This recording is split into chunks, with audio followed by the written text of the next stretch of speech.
सध्या सोशल मीडियावर रोकठोक महाराष्ट्र न्यूजच्या नावाने काही अफवा आणि खोटे आरोप व्हायरल करून चॅनलची बदनामी करण्याचा प्रयत्न होत असल्याचे समोर आले आहे।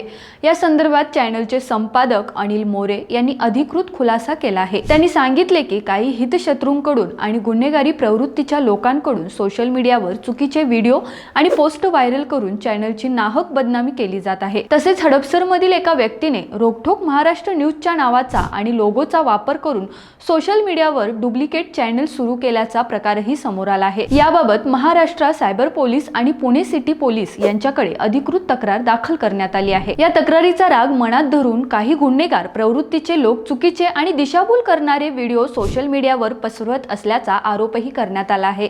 चॅनलच्या कार्यालयाबाबत किंवा कोणत्याही बंद झालेल्या कंपनीशी रोकठोक महाराष्ट्र न्यूजचा काडी मात्र संबंध नसल्याचे स्पष्ट करण्यात आले आहे। तसेच कोणत्याही प्रकारचा आर्थिक व्यवहारही झालेला नसल्याचे संपादकांनी सांगितले आहे। सोशल मीडियावर पसरवल्या जाणाऱ्या अफवांमुळे प्रेक्षक, जाहिरातदार आणि ग्राहकांमध्ये संभ्रम निर्माण होत असल्याने हा अधिकृत खुलासा करण्यात येत आहे। दरम्यान बदनामीकारक पोस्ट करणाऱ्या व्यक्तींविरोधात यापूर्वीही न्यायालयात खटला दाखल करण्यात आला असून आता पुन्हा अशा प्रकारे अफवा पसरवणाऱ्यांवर कठोर कायदेशीर कारवाई करण्यात येणार असल्याचा इशाराही देण्यात आला आहे।